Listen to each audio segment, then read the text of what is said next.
श्री स्वामी समर्थ. मी ध्रुव नितीन पंडित. हे जे श्री स्वामी समर्थ महाराजांचं भव्यदेव असं केंद्र आहे, हे दिंडोरी प्रणित चालतं. म्हणजे परमपूज्य गुरुमाऊली तथा स्वामी महाराजांच्या प्रणित हे केंद्र. म्हणजे मूळ या मार्गाचे श्री स्वामी समर्थ महाराज आहेत.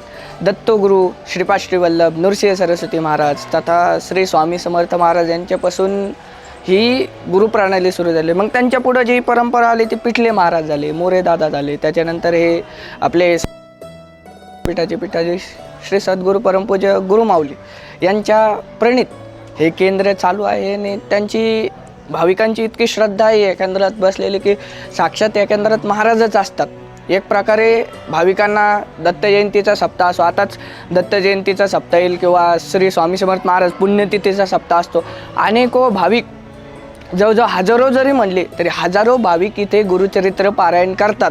आणि दिवसभर अखंड विण्याचा प्रहारा असो किंवा माळ असो, जपमाळ असो, काही पारायण असो, कोणता यज्ञ असो, याच्यात भाविक उत्स्फूर्त प्रतिसाद देत असतात या केंद्रात.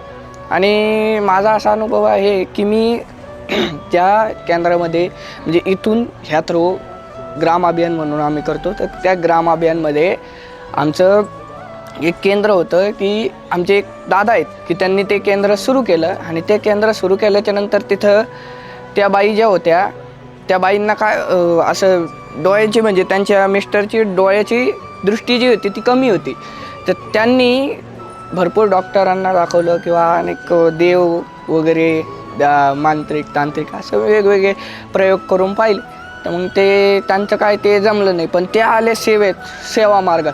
तर त्यांना काय अक्षरशः वाचतासुद्धा येत नाही. ग्राम अभियान म्हणजे आम्ही गावात जाऊन केंद्र उघडलेले, तर तिथं ते त्यांना अक्षरशः वाचतासुद्धा नव्हतं येत. तर ते फक्त त्यांना आम्ही काय सेवा दिली, तुम्ही श्री स्वामी समर्थ म्हणा आणि ती विभूतीचं जे तीर्थ आहे ते तुमच्या मिस्टरच्या डोळ्याला लावून त्यांना प्यायला द्या.